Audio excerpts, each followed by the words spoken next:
All of his stuff looked good, so probably too good because it was probably snug, but he was different in everything that he did. He locked up different. He locked up snug.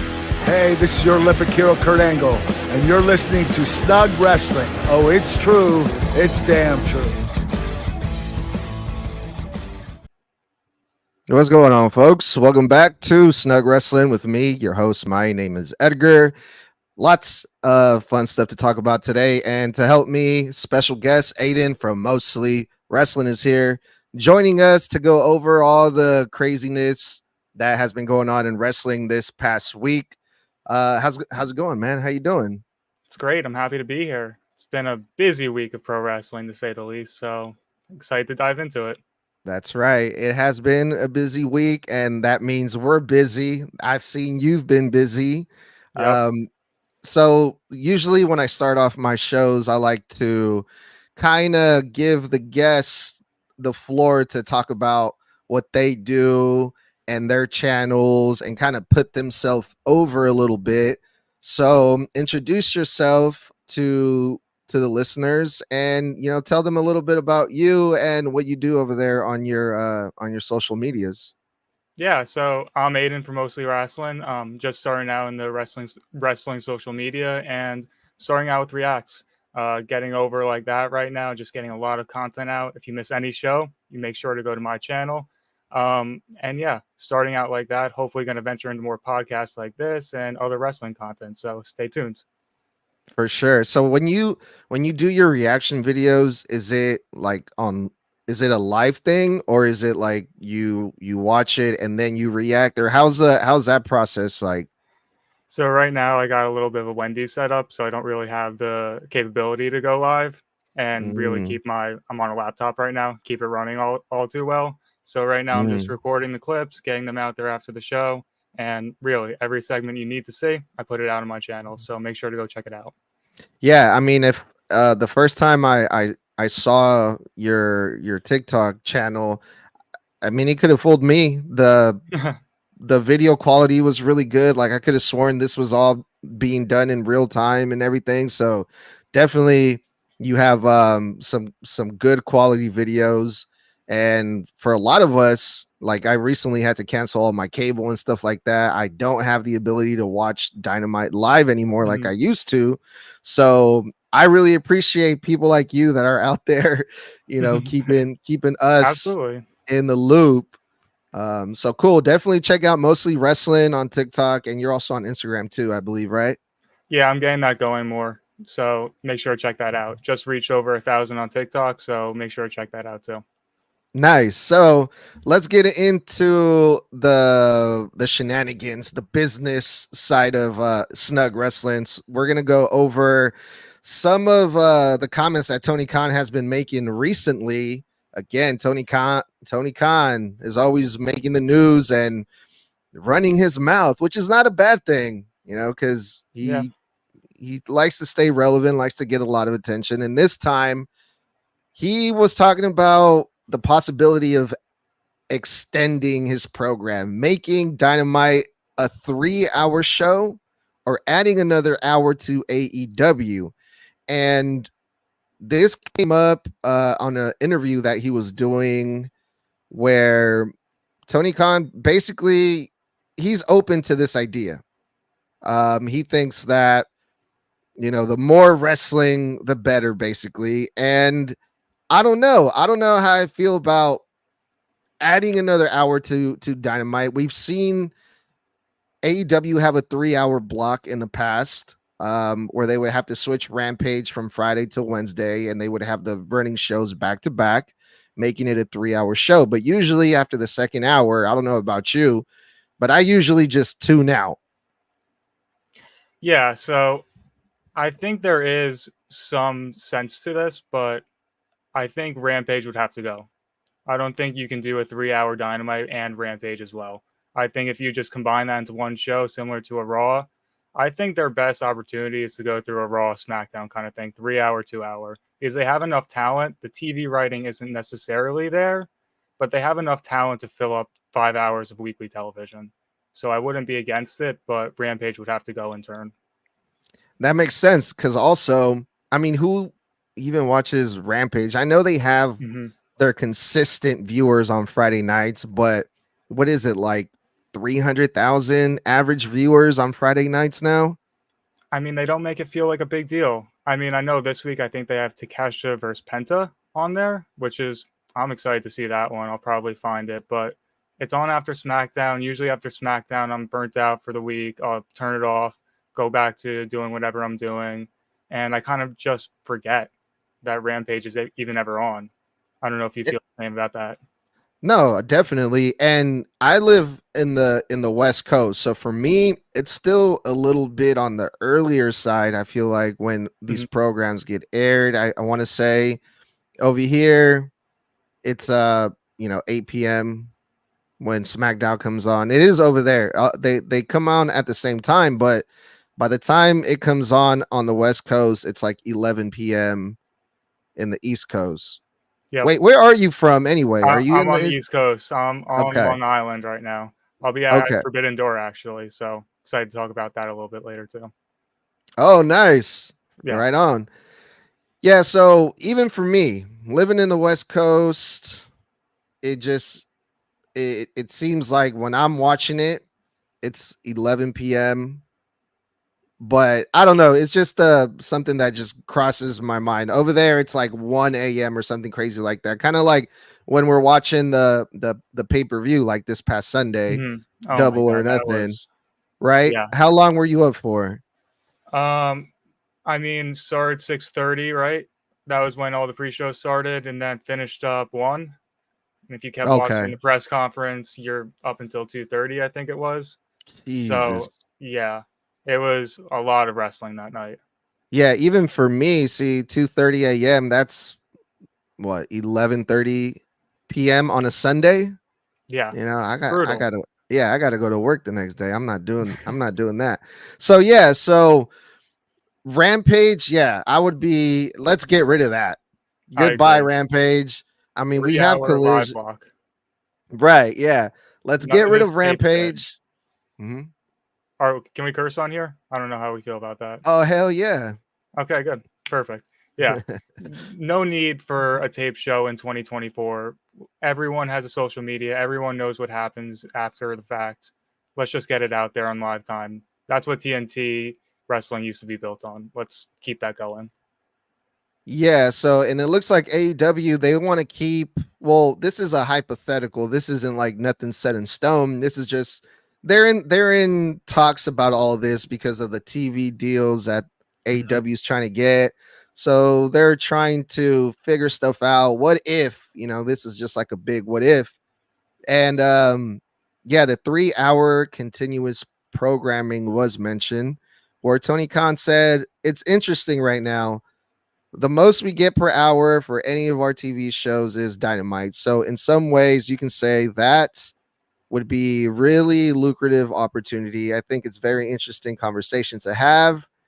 And Tony Khan, he wants to keep it at 5 hours a week at best, which he I agree thinks with. that they can do. Yeah, he thinks they can do 6 hours, but like AEW and you combine WWE and NXT, it's just so much fucking wrestling Oh in my one god. week.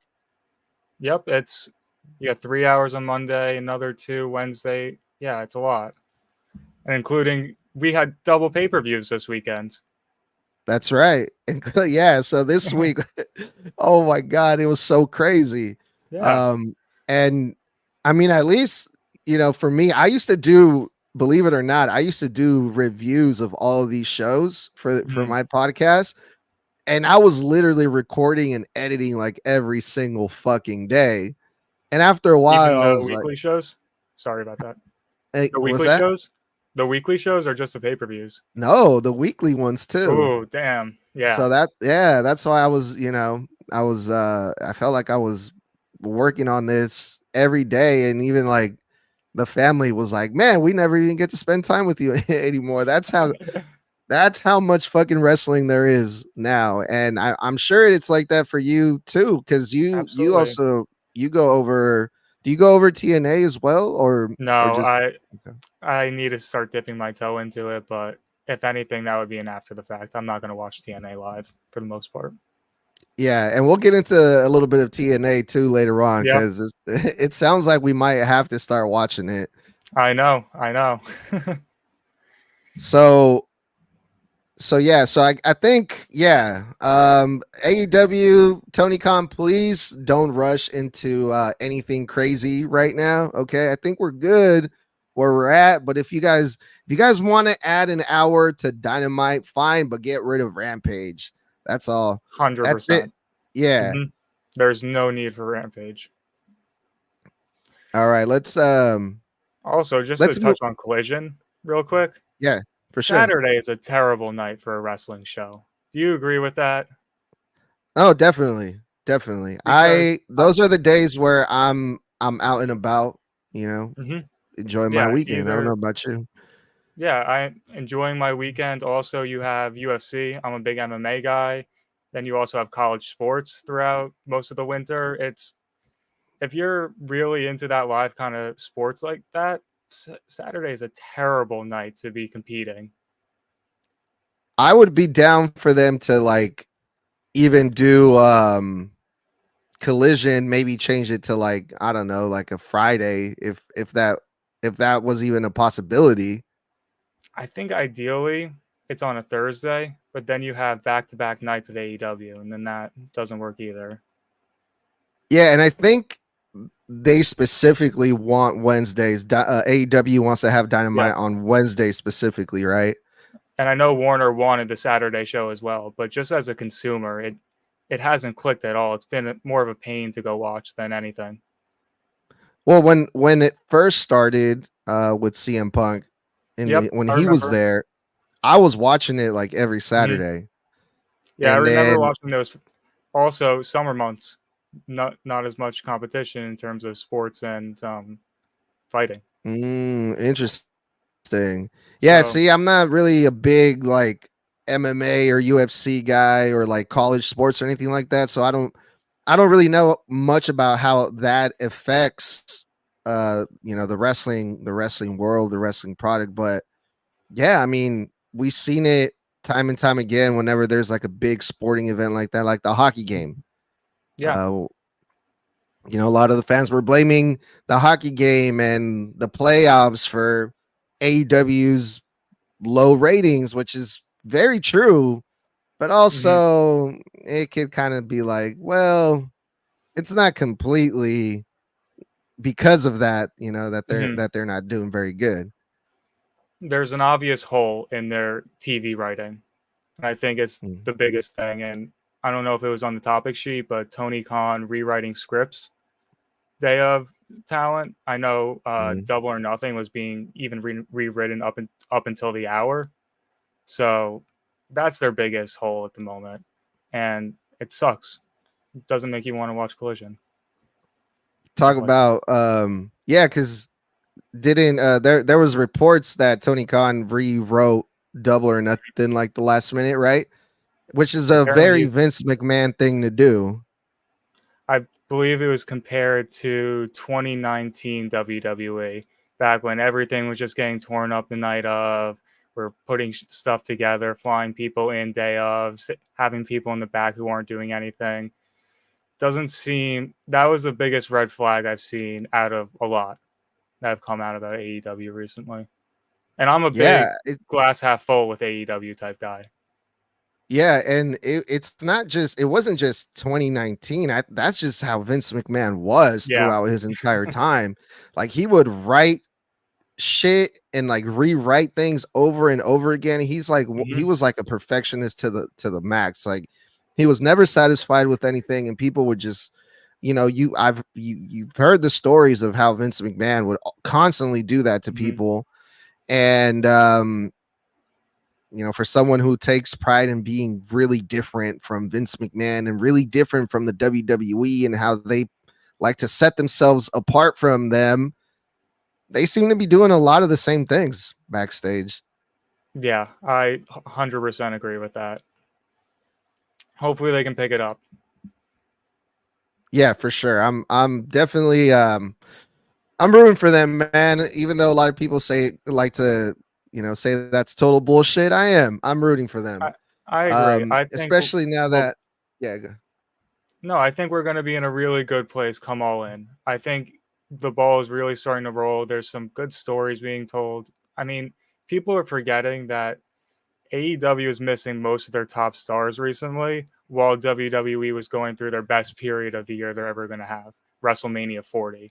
And in comparison, you're going to look over at the other guy and be like, that's nowhere near as good as Cody finishing his story and all that. So I think as we go on, build to the All-In event at Wembley this summer, I think we're going to start seeing some really good stuff come out of AEW.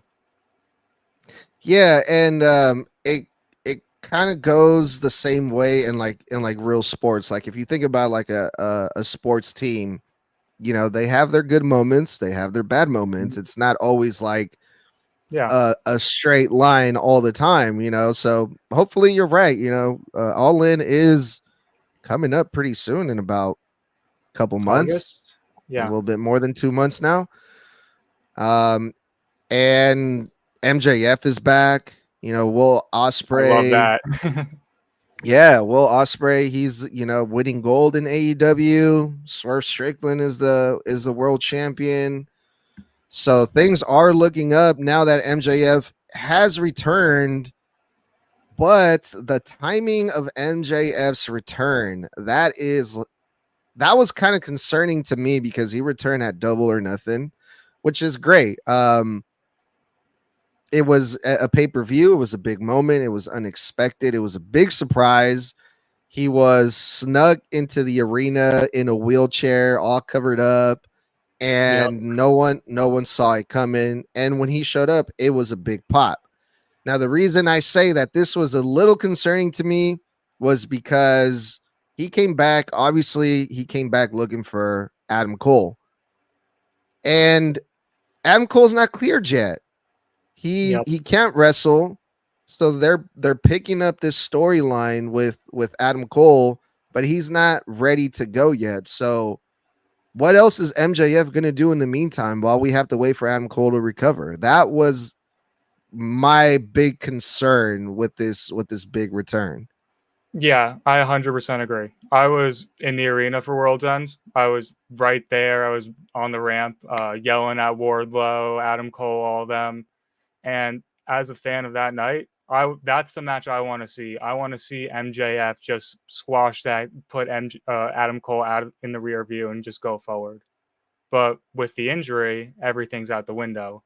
Maybe you see a Wardlow, but again, that doesn't move the needle as much as an Adam Cole. Last night on Dynamite, they teased Roosh, which doesn't do anything for me at all. At all. Really? So I missed Dynamite. I didn't catch Dynamite last night. I meant to, but I just haven't had the chance. Tell me a little bit more about that, because I saw the clips that people were posting and no one said anything about MJF. And I thought for sure we would see MJF on Dynamite. Mm-hmm. So the extent of MJF last night was a play on just a return hype package promo, just showing the same kind of clip they showed at Double or Nothing, and then going further, like, he is the longest reigning, da-da-da-da. And then just a weird backstage segment came up with Roosh where he's like, if you mess with the bull, you get the horn. But MJF has never really crossed paths with Roosh, to my knowledge. So it was a very just out of nowhere segment that felt like filler booking.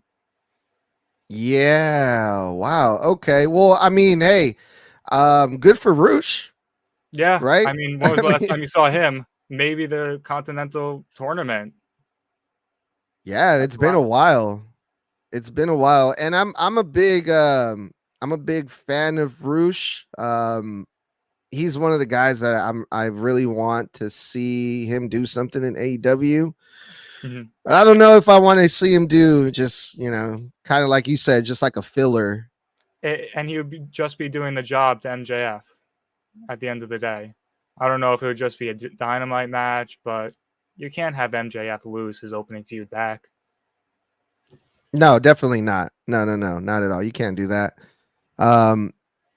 So yeah, we'll see what happens with MJF and his booking. They probably they'll probably keep him off TV. I mean, they've been ever since the Devil was revealed, right? Hmm. After that, the Undisputed Kingdom, Adam Cole, they were kind of on TV a little bit, but then after that, they just completely disappeared. So I don't know about you, but seeing MJF and Adam Cole in the ring together at Double or Nothing, it didn't really do that much for me because that storyline, that feud completely cooled off. And now they just brought it back out of nowhere. Hmm. And it's kind of hard for me to get back into it after this long. I mean, I think MJF, and especially if Adam Cole were to be healthy, this is again all hypothetical because Cole isn't healthy. I think they could put on something that you would buy. They're both good enough to get in the ring, exchange the promos, especially with the history. But I don't know what you do with them. I the night that the Undisputed Kingdom died is when Wardlow just lost cleanly to Samoa Joe at Big Business. That I was Mhm, again there at Big Business. That match, I was like, something's got to happen, some sort of shenanigans. And no, Joe mhm, just choked him out clean. And ever since then, Roddy's been doing the best he can. Obviously, the great match with Ospreay, but he did the job in that one too. Taven mhm. and I can't think of Bennett don't do anything for My me. So the They Undisputed don't do Kingdom's anything. dead. They don't do anything, period. Yeah. Yeah. Um, so the other thing too, and this is coming from Fightful. I don't know how you feel about Fightful, if like you I believe read it just everything. because you gotta. Yeah, so they also said that MJF didn't even get surgery for his shoulder that Oh, really? was, I'm pretty sure, was fucked up. Mm-hmm. And I thought that the whole point of this hiatus was for him to go away and recover, get the surgery and heal up and then come back. It But was now also they're a hip, saying, I think, too. If you remember yeah, that elbow he did on Jay White at Full Gear yeah, when he did that crazy, oh yeah, on the yeah, the dive table that was already down. that was broken already. Yep. Yes.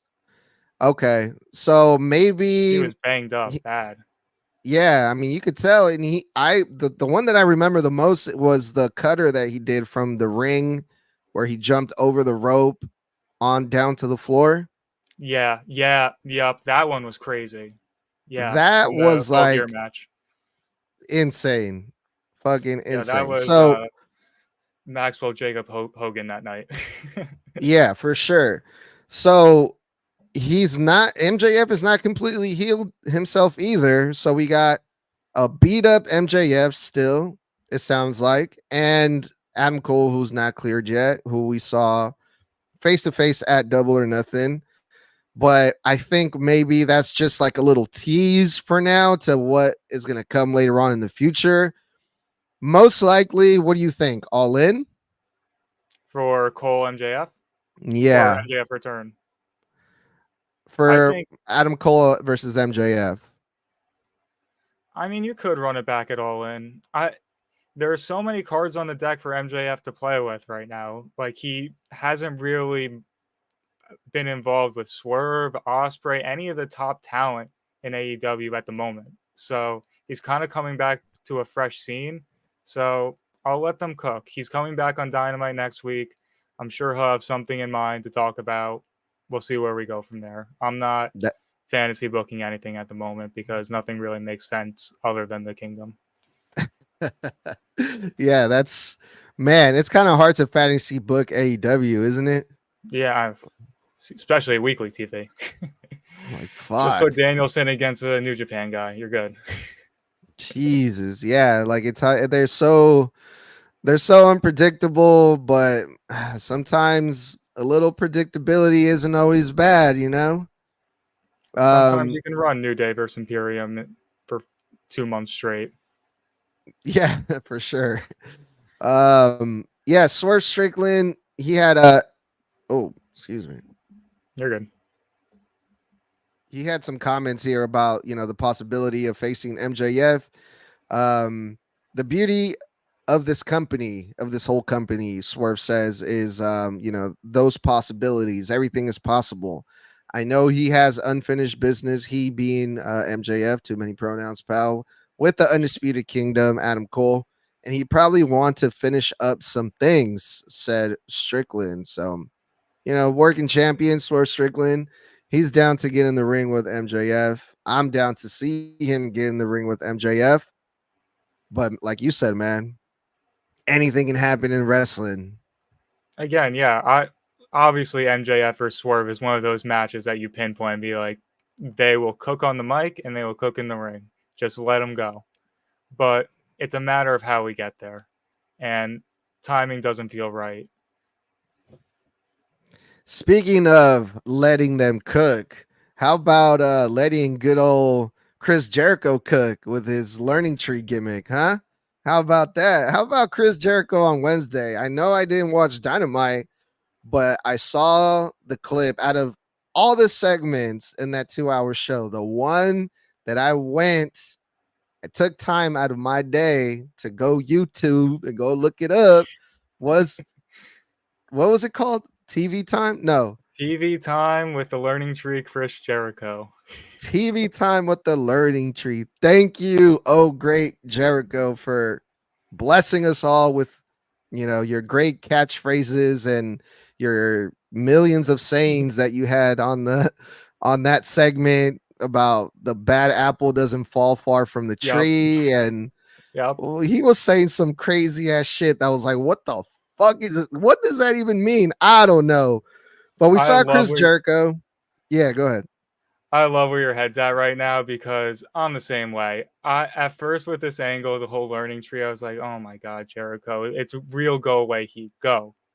But Yeah. then he started reading the comments, like we all know, and he's won me over with this gimmick. Every time he's on, it's just so insufferably great that you just have to watch it. I hate to say it, man, but he's getting over with me too because he's like basically telling us like, "Hey, fuck you guys! Like, Mhm.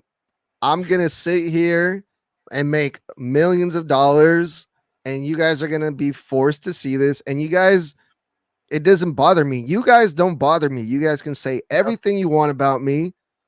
I don't care who says it. I don't care if it's, Eric Bischoff or Jim Cornette or Vince Russo. None of these motherfuckers.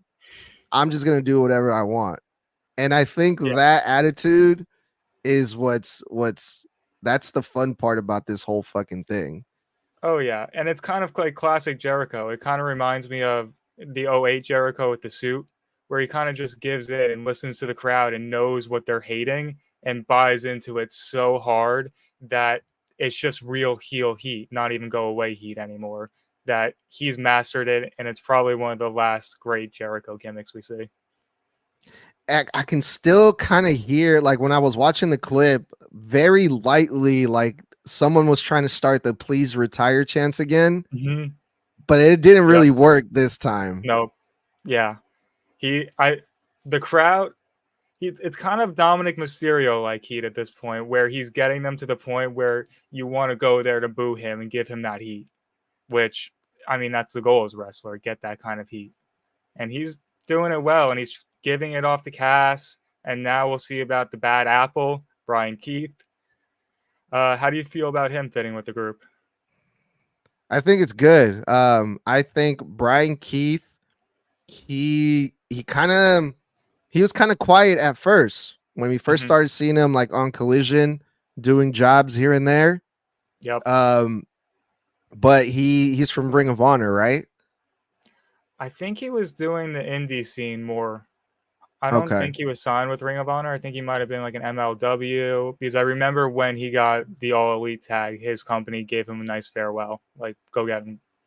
Yeah, and he wasn't, from what I remember seeing him the first few times, he wasn't bad. Like he's not a bad Mhm. worker or anything. No, not at all. Um so I'm all for these new guys coming in that we don't really know getting a shot Mhm. and getting an opportunity, because we've been seeing a lot of people that, like, for example, Ethan Page, that didn't really get the time of day. Mhm. And now, he's over in NXT or TNA or whatever is going on over there. Oh, Um, literally, you don't even know. Yeah, so I think it's good that they're giving Brian Keith some TV time. They're putting him with Chris Jericho, who gets a Yeah, lot of fucking TV time. Um, but the only thing is Chris Jericho going to be able to get Brian Keith over? I don't know. He doesn't have a good record at it. He'll be interesting for the time he's on TV because he's in the Mhm. Jericho vortex, but the history doesn't lie. Your Daniel Garcia, Sammy Guevara's are still trying to break through that glass ceiling and are just knocking on it. Um, I don't know. Yeah, and Action Andretti, he was supposed Yeah, to be, another one. Yeah, the next big guy in AEW. He came in and beat Jericho out of nowhere, and it was supposed to do all these great things. And I can't think of anyone that has been involved with Chris Jericho that we can say like, hey, like, thank you, Chris Jericho. You made this guy. You helped this guy. Like No, I can't think of not one person. even deeper than a Jericho problem, it might be an AEW problem that they don't know how to book once a wrestler leaves a stable. Because you have a lot of people that kind of just float around with a gimmick, but it's just kind of like, oh, here's the bounty hunter Brian Keith. Nothing really tangible other than that's his nickname. So I'm all for getting people like Brian Keith that opportunity to give something tangible to play with in terms of a character storylines, but it remains to be seen how they do when they split off. Yeah, and I mean that's the problem here. Like, I know that this is a heel gimmick that Chris Jericho's trying to do. Excuse me, the Mhm. learning tree, whatever, like he says he's the longest reigning for the world champion, which is not true. It's so But funny though. because yeah, so he's like this kind of like this delusional prick now, right? That's like, Hmm. he's so full of himself, which Taking is the what a moves heel. for cheers and just completely rejecting Ah, thanks, everything. guys. Yeah. Yep. Um. So yeah, I mean I get it, but like, how is Chris Jericho really gonna do this learning tree gimmick? Call himself the learning tree, claim all these things when he can't get anyone over. He hasn't been able to. And recently he got a lot of go away heat for himself. So he's kind of struggling to get himself over right now. So it's I kind think, of hard for me to yeah. believe that he can get Brian Keith over. Yeah. I think Big Bill, I almost called him Big Cass. I think he fits well with him. I think he fits that role well of just kind of rejecting all the negativity and all positivity. But Brian Keith is really, I mean, they call him the bad apple, which I think will play into his character of not really buying into or maybe going against what Jericho is saying at times. But yeah, it's Wait, hard was to that pick these always guys. his name, Brian Keith? Did he always call himself the Bad Apple, or is that just No, I something think that it was happened? I think it was just another learning tree pun, just like how he's calling Mm. Big Bill the Redwood. Oh yeah, he was calling him that. What the fuck? Okay. The learning tree, the redwood, and the bad apple. Oh God. So yeah, I guess more TV time for Chris Jericho just means more TV time for Brian Keith and Big Bill, which I'm all for that. So Yeah. I'm interested to see how this is going to play out. Maybe we can even see Brian Keith and Big Bill form a new tag team. Do we really want to see Big Bill in another tag team? I mean, he already had Ricky Starks, Hmm. so we would be pretty much I replacing mean, Ricky Starks with Brian Keith. Like, the whole gimmick with that tag team was we're not a tag team. We're Ricky Starks and Big Bill. So they had our tag team title reign, but I don't put too much emphasis on that. they were tag team champions, but they weren't a tag team. I mean that's how they were like what they call themselves. They gave themselves this long acronym that was like the best tag team to ever do it because we are some long BS thing that Big Bill thought of that we don't have a name. Oh, We're just two separate guys essentially. oh my God. No, I don't even remember that, but I guess in that case, then I guess that allows Big Bill to be in an official tag team now. And they can be like, But before it wasn't official, but this time Yeah, I don't know, but it Yeah. did seem like they were setting up some sort of tag match when Hook ran out, and then Samoa Joe kind of took him over his shoulder and was like, "Let's go. We'll handle this later." So now they're saying that it makes sense that the sports entertainer Jericho would want to bring a talk show to AEW TV. So maybe this could be a reoccurring thing where we see the learning tree set up in a talk show segment, which looked really goofy, by the way. It looked like a South Park prop. It was, but it was perfect for the character. It was goofy, but I thought it played in perfectly to what it is. It's just, look how green it is. Look how good we are. I think they had turf down too. Like it was all so goofy in the Jericho way that I thought it played well. And I didn't even think about that they don't have a real talk show that they can go to, like a KO show or Twisted Bliss back in the day. Forget what else there's going on. WWE. Yeah. The Grayson Waller effect. Yep. Oh, of course, the best one. Yeah. For sure. Yeah. Big Grayson Waller guy. Oh man. Well, let's get into WWE then. A little bit. Since you brought up Grayson Waller, why not? Let's do it. Let's man, my mic keeps turning up on me. Why does it keep turning up on me? Sorry if I burst your eardrum there.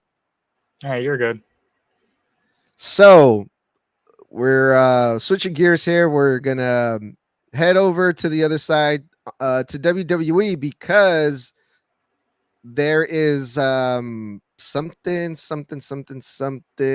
that people are calling this partnership, this possible partnership with TNA. I want to call this the WWE Forbidden Door. The WWE Forbidden Door. We hear that phrase. That. What was the one that Jordan Grace had? I gotta find it. It was something portal. The Prohibited Portal. Oh, she's selling merch now. So yeah, man, make sure to go check out wherever you can buy TNA merch for Jordan Grace's Prohibited Portal. I think we got to stop with all these fucking names, don't you think? Oh yeah. I mean, they crossed the line so many years ago with all the names that they give these things, but hey, marketing's marketing. So we saw Ethan Page jump ships. But then after that, and I kind of talked about this a little bit yet on my show yesterday. If you haven't listened to it, go check it out. Episode 83. Ethan Page attacked Trick Williams, and we saw Jordan Grace. Ethan Page, he's been in TNA in the past. Jordan Grace currently champion in TNA in the women's division. So the reports started coming out. TNA and WWE have some type of partnership, and it's starting all to make a lot of sense. The WWE is finally going to let their guard down and finally let their talent work, and do these cross promotions. We saw that happen with Shayna Baszler, and also Ethan Page has still booked indie dates. Oh, really? Yes, I believe it was Prestige Wrestling that he's booked for. I believe it was in July. And I also saw today that Lexis King also has a booking at an indie show. And good for him. Yeah, and this is going to be at, and I gotta pull it up here because I've completely forgot the name. So Power Shift. So Reality of Wrestling posted this, and the promotion I believe is called Power Shift, and he's scheduled to be there. Lexis King from NXT, June 8th. So we have Ethan Page who has these indie dates. Lexis King is getting booked. We saw the GCW collab, and now this partnership with TNA. Yep. So what do you think? First of all, the one I want to see most, and I'm going to ask you, do you believe, Edgar? Believe? Do you believe in Joe Hendry? Oh man, don't start with that. If I have to hear that song one more time, I'm gonna go fucking crazy. But genuinely, it would be very short notice at this point, maybe just a one-off. We're about 2 weeks out from Clash at the Castle in Scotland. If Hmm. that door swings open, if even just a one-off appearance of Hendry, I think would be great. I don't think they'll do it, but I think that's the one that a lot of fans are looking for right now. So tell me a little bit about Hendry, because I mean, I've seen the videos, I've heard the song, but other than that, I don't know too much about him. Like was he from TNA? So I don't follow TNA religiously at all. I don't No, really me watch much of neither. it. I don't know. Yeah. Yeah. I found out about Joe Hendry a long time ago. I don't know if you know the YouTube channel Cultaholic or What Culture Wrestling. Yeah. They've been doing stuff with Joe Hendry for 5-6 years at this point, and he came to the office, and I remember seeing him. I was like, oh, that guy's a fun indie guy. And now all these years later, he's popping off, and I'm like, I remember him. So Mm, I don't know how his work rate is in the ring, but he is incredibly charismatic. He writes songs for mm, all of his opponents. I know he just did one for AJ Francis, aka Top mm. Dollar. That was, "Can you please get fired?" I think I saw that. Yeah. Yeah, so he's a funny guy, completely charismatic. I think he would fit well in WWE. I hope we see him pop up as one of the guys. I know other way in the door, Josh Alexander was like, "I'm the gatekeeper, come get it." I think Yeah. Chad Gable is a match that a lot of people were interested to see right there. Hmm. Um, Other than that, it would be. I know Nick Nemeth is working a lot in TNA now, Mustafa Yep. Ali. So it'd be Yep. very funny if they just crossed right back over the door. I Yeah, don't know. that What would other be thoughts do great. you have? Well, a lot of superstars seem to be really excited about this. Like Drew McIntyre, I think he tweeted Yeah, out something. Uh, and then Joe Austin had a nice Creed, little. Xavier Woods. Yeah, These are all guys I used to be in TNA, and they're all posting stuff about this. Drew McIntyre posted an old picture of him as the yep. TNA champion, and the caption said "Doors open both ways." So Hmm. I think it would be dope. I think it would be really cool to see, because it'll be refreshing, at least for me, because I never watched TNA. I mean, I know what it is, but like I've never watched it. So it would be cool to see these new guys and gals come into the WWE. And there's a lot of fans out there like myself. I mean, I watch AEW, but there's a lot of fan base, a lot of people in WWE fan base that don't even know who AEW is. So like when Hmm. you bring in guys and girls from TNA, it's going to be brand new people, brand new names that we haven't seen before, and that's Yep. always exciting. And a lot of times you're going to get these top level people from the other company coming over, and they already have this kind of aura to them. Like Jordan Grace has this aura where she's Oh just my god. massively strong and an imposing figure when she enters the ring. And yeah, I think we're going to get a lot of that going forward. I know Yeah, Shawn dude. Michaels was quoted on the night of the show. He's like, we're making wrestling fun again. And knowing that him and Triple H are leading the charge, it's refreshing to know that they're open to these kind of ideas and that we can see wrestling go in places we've never really seen it go before, especially on the WWE end. Hell yeah, for sure. And that's exciting, man. Like I got so pumped when I saw Ethan Page show up, and then after he showed up on NXT, he went on Twitter and was like, "Hey, I'm not signed to anyone. I haven't signed to anyone. So hey, balls on your court type thing." And it's like, what the fuck? Is Wait, this a really? storyline? Like, is this like, did this I really thought it happen? was I thought it was Yeah. reported that he was brought in last week and like super undercover and he signed in the past week or so. Nope. Here, let me show you this. Yeah, absolutely. I played this clip yesterday, but I'm gonna play it again just in Go case. for it. Everybody saw what I did last night. Literally everybody.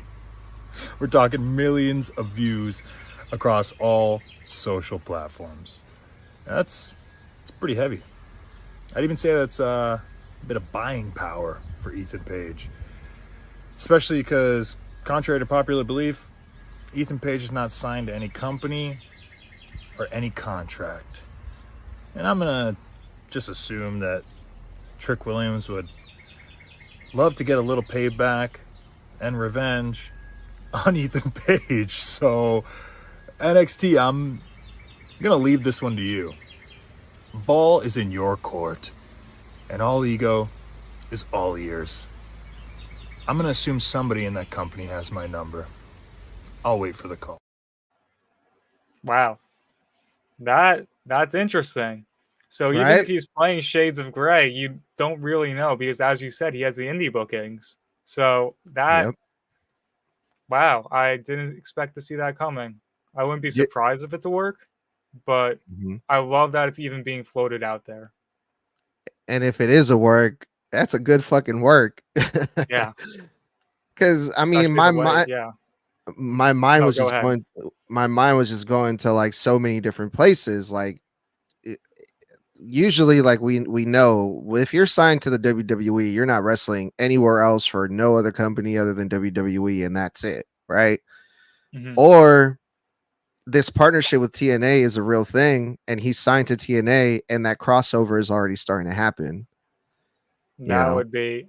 See, I heard you alluding to that in the beginning, but I was like, I mean, reports are saying he signed with WWE. Couldn't be anything other than that. But now that you yeah, say it, it definitely makes sense that it could be the case. But did you see that they were surprised to run into each other in the hotel, Jordan and Ethan? I did Because not know.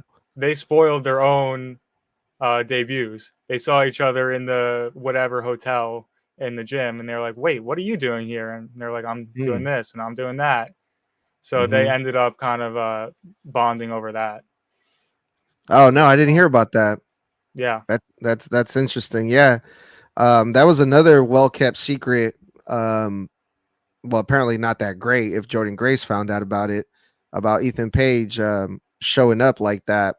Um, but yeah, I mean, the reports were saying that Ethan Page signed very last minute, like last week, Mhm. very recently. But now they're saying that he didn't sign. But there's a lot of details going around about this deal that is still kind of unknown. WrestleVotes tweeted out that they were told that the partnership between WWE and TNA has been months in the making. WWE loved the feedback and energy from Jordan Grace's Rumble appearance, which was fucking great, by the way. I Very was good. like, whoo, holy shit, this girl, I want to see her in WWE. She had some great face-offs. Yes, she did. And yeah, they're just hopefully they make this whole thing happen. I think it's safe to say for wrestling fans that would be fucking amazing. 100%. And yeah, like Sean said, make wrestling fun again. Let's just have fun with it all. That's all it is. It's not too serious. So if they can work it out, I'd love to see it. Yeah, and that means more fun for us too because we get Exactly. to go over all of this shit and cover it. And I had a lot of fun here today with you, Aiden. I'm so glad that you came on and took time to meet with me today. But Absolutely. hopefully you can come back soon. Any final thoughts about any of this that we covered today? Um, just keep watching. It's and let companies cook. I'll say that. Don't jump to any conclusions. Like we talked about earlier with the Jericho segment, let them cook. Let it marinate. Let them see how the storylines go because until it's over, like with the Undisputed Kingdom storyline, it's let them cook and see what happens. So that's my last thing I want to say. And where can the people find you? You can find me at Mostly Wrasslin on all socials, X, TikTok, Instagram. I'm going to be more active on Instagram. I've been tweeting more. And if you ever miss a show, come to my TikTok because I always have everything. So make sure to check it out. Right on, check it out. And my name is Edgar, the host of Snug Wrestling. Thank you guys for listening, and we'll talk soon. Peace.